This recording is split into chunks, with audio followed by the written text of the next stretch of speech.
അരിപ്പത്തിരിക്കായിട്ട് 250 ml കപ്പിൽ 1 cup വറുത്ത അരിപ്പൊടിയാണ് എടുത്തിരിക്കുന്നത്. അരിപ്പൊടി കുഴച്ചെടുക്കാനായിട്ട് 250 ml കപ്പിൽ തന്നെ 1.25 കപ്പ് വെള്ളം എടുത്ത് തിളപ്പിക്കാം.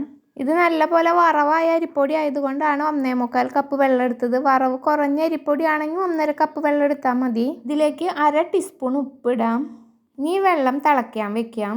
വെള്ളം തിളയ്ക്കുമ്പോഴേക്കും 1/4 കപ്പ് നാളികേരം ജസ്റ്റ് ഒന്ന് ക്രഷ് ചെയ്തെടുക്കാം. ഒന്ന് ഒതുക്കിയെടുത്താൽ മതി കേട്ടോ. പിന്നെ അതിലേക്ക് ഇത്രയും ചുവന്നുള്ളി ചതച്ചെടുക്കാം. ചെറിയ ഉള്ളിയാണ് കേട്ടോ. പിന്നെ 1 ടീസ്പൂൺ നല്ല ജീരകം ചതച്ചെടുക്കാം. വെള്ളം നല്ലപോലെ തിളച്ചിട്ടുണ്ട്. അതിലേക്ക് 1 ടീസ്പൂൺ നെയ്യ് ചേർക്കാം.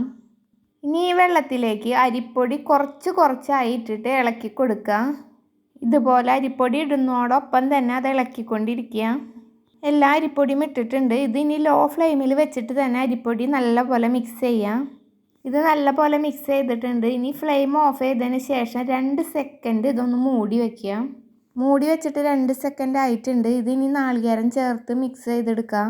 നല്ല ചൂടുണ്ട് കേട്ടോ ഈ പൊടിക്ക്. ഇതിലേക്ക് നാളികേരം ഒതുക്കിയെടുത്തത്, നല്ല ജീരകം ചതച്ചത്, ഉള്ളി ചതച്ചതും കൂടെ ഇട്ട് കൊടുക്കാം. ഇതിലേക്ക് 1/2 ടീസ്പൂൺ കരിഞ്ജീരകം ഇടാം. 1/2 ടീസ്പൂൺ എള്ളിടാം. കരിഞ്ജീരകം ഇല്ലെങ്കിൽ എള്ള് മാത്രമായി ഇടണമെങ്കിൽ 1 ടീസ്പൂൺ എള്ളിടണം കേട്ടോ. ഇതെല്ലാം കൂടെ ഈ ചൂടോട് കൂടി തന്നെ കുഴച്ചെടുക്കണം. നല്ല ചൂടുണ്ട് കേട്ടോ ഇത്. ഇതുപോലെ നല്ല ചൂടിൽ തന്നെ കുഴക്കണം. ചൂട് കൂടുതലാണെന്ന് തോന്നുകയാണെങ്കിൽ കൈമ ഇത്തിരി വെള്ളം പുരട്ടിയിട്ട് കുഴച്ചാൽ മതി. നല്ലപോലെ കുഴച്ചിട്ടുണ്ട്. ഇതിലേക്ക് 1/2 ടീസ്പൂൺ കൂടെ നെയ്യ് ചേർക്കാം. നെയ്യ് എല്ലാവിടെയും മിക്സ് ചെയ്യാം. ഇതിലേക്ക് 1/2 ടേബിൾ ടീസ്പൂൺ മൈദ ചേർക്കാം. അത് വേണമെങ്കിൽ ചേർത്താൽ മതി, നിർബന്ധമില്ല. ഇതൊന്നും കൂടെ സ്മൂത്തായിട്ടിരിക്കാനാണ് മൈദ ചേർക്കുന്നത്.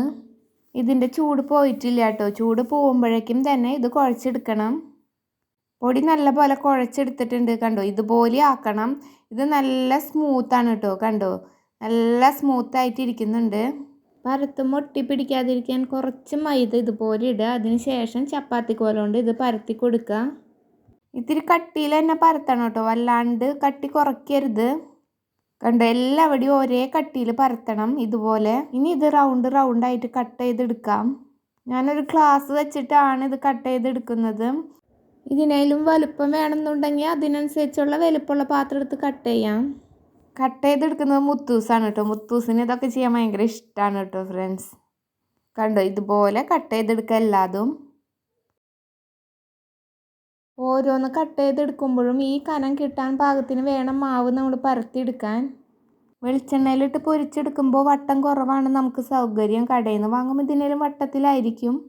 ബാക്കിയുള്ള മാവ് എല്ലാം കൂടെ വീണ്ടും കുഴച്ച് മിക്സ് ചെയ്ത് പരത്തി ഇതുപോലെ ആക്കിയെടുക്കാം. എല്ലാ മാവും പരത്തി കട്ട് ചെയ്തെടുത്തിട്ടുണ്ട്. ഇനി ഇത് വേവിച്ചെടുക്കാം. അതിനായി ഒരു ചട്ടി വെച്ചിട്ടുണ്ട്. അതിലേക്ക് വെളിച്ചെണ്ണ ഒഴിച്ചു കൊടുക്കാം. വെളിച്ചെണ്ണ നല്ലപോലെ ചൂടാവുന്ന വരെ ഹൈ ഫ്ലെയിമിൽ വെക്കാം. വെളിച്ചെണ്ണ നല്ലോണം ചൂടായതിന് ശേഷം നമുക്ക് ഓരോന്ന് ഇട്ട് കൊടുക്കാം. ഇനി ഇത് മീഡിയം ഫ്ലെയിമിൽ വെച്ച് വേവിക്കുക. ഹൈ ഫ്ലെയിമിലും ലോ ഫ്ലെയിമിലും വെക്കരുത്. ഹൈ ഫ്ലെയിമിൽ വെച്ചാൽ വേഗം കരിഞ്ഞു പോവും, ഉള്ളു വേവില്ല. ലോ ഫ്ലെയിമിലാവുമ്പോൾ ഇതുമ്പോൾ നല്ലപോലെ എണ്ണ പിടിക്കും. അതുകൊണ്ട് മീഡിയം ഫ്ലെയിമിൽ വെച്ചിട്ട് വേണം വേവിക്കാൻ. ഇത് പൊന്തി വന്നിട്ടുണ്ട്. അപ്പോൾ ഇത് മറിച്ചിടാം. വീണ്ടും ഇതൊന്നും കൂടെ അങ്ങോട്ടും ഇങ്ങോട്ടൊക്കെ തിരിച്ചും മറിച്ചും ഇടാം.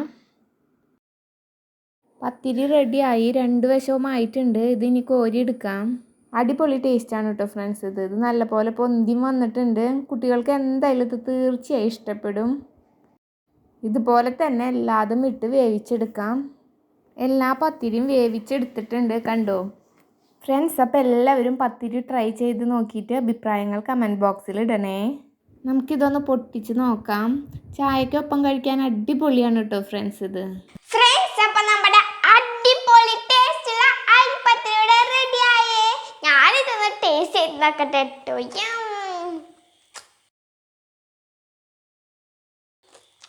സൂപ്പർ ടേസ്റ്റ് ഉണ്ടോ ഫ്രണ്ട്സ്. അരിപ്പത്തിരി എല്ലാവരും ട്രൈ ചെയ്ത് നോക്കാം. ട്രൈ ചെയ്ത് നോക്കിയിട്ട് അഭിപ്രായങ്ങൾ കമൻറ്റ് ബോക്സിൽ ഇടണേ.